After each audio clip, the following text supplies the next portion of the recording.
Assalamualaikum warahmatullahi wabarakatuh. Nama saya Zikri Basma Ananda yang ingin menyampaikan materi pedoman umum ejaan bahasa Indonesia.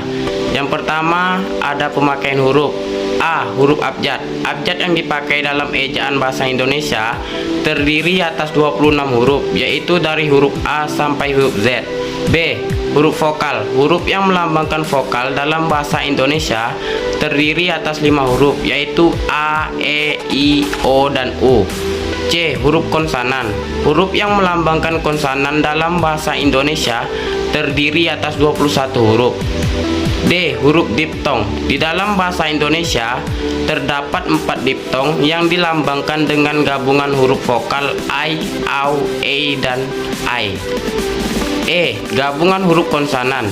Gabungan huruf konsonan KH, NG, NY, dan SY masing-masing melambangkan satu bunyi konsonan. F. Huruf kapital. Huruf kapital dipakai sebagai huruf pertama awal kalimat. G. Huruf miring. Huruf miring dipakai untuk menuliskan judul buku, nama majalah, dan surat kabar. H. Huruf tebal. Huruf tebal dipakai untuk menegaskan bagian tulisan yang sudah ditulis miring. Yang kedua ada penulisan kata. Kata dasar. Kata dasar ditulis sebagai satu kesatuan. Kata berimbuhan, himbuan, awalan, sisipan, akhiran, serta gabungan awalan dan akhiran. Bentuk ulang. Bentuk ulang ditulis dengan menggunakan tanda hubung. Gabungan kata. Gabungan kata yang lazim disebut kata majemuk, termasuk istilah khusus ditulis rapi. Pemenggalan kata. Jika di tengah kata terdapat huruf vokal yang berurutan, pemenggalannya dilakukan di antara kedua huruf vokal itu. Kata depan. Kata depan seperti di, ke, dan dari ditulis terpisah dari kata yang mengikutinya. Partikel. Partikel lah, kah, dan tah ditulis serangkai dengan kata yang mendahuluinya. Singkatan dan akronim. Singkatan nama orang, gelar, sapaan, jabatan, atau pangkat diikuti dengan tanda titik pada setiap unsur singkatan itu. Yang ketiga, pemakaian tanda baca. Tanda titik. Tanda titik dipakai pada akhir kalimat pernyataan. Tanda koma. Tanda koma dipakai di antara unsur-unsur dalam suatu perincian atau pembilangan. Tanda titik koma.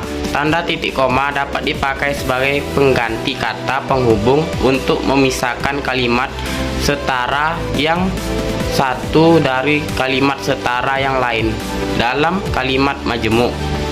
Tanda titik dua. Tanda titik dua dipakai pada akhir suatu pernyataan lengkap yang diikuti perincian dan penjelasan. Tanda hubung. Tanda hubung dipakai untuk menandai bagian kata yang terpenggal oleh pengganti baris.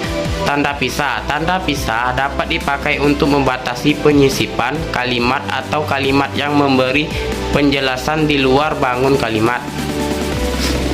Tanda tanya. Tanda tanya dipakai pada akhir kalimat tanya. Tanda seru. Tanda seru dipakai untuk mengakhiri ungkapan atau pernyataan yang berupa seruan atau perintah yang menggambarkan kesungguhan, ketidakpercayaan, atau emosi yang kuat. Tanda petik. Tanda petik dipakai untuk mengapit petikan langsung yang berasal dari pembicara, naskah, atau bahan tertulis lainnya. Tanda titik tunggal dipakai untuk mengapit petikan yang terdapat dalam petikan lain. Tanda kurung. Tanda kurung dipakai untuk mengapit tambahan, keterangan, atau penjelasan. Tanda kurung siku dipakai untuk mengapit huruf dan kata. Tanda huruf miring dipakai dalam nomor surat, nomor pada alamat, dan penanda masa 1 tahun yang terbagi dalam 2 tahun. Tanda penyingkat atau apostrof dipakai untuk menunjukkan penghilangan bagian kata atau bagian angka tahun dalam konteks tertentu.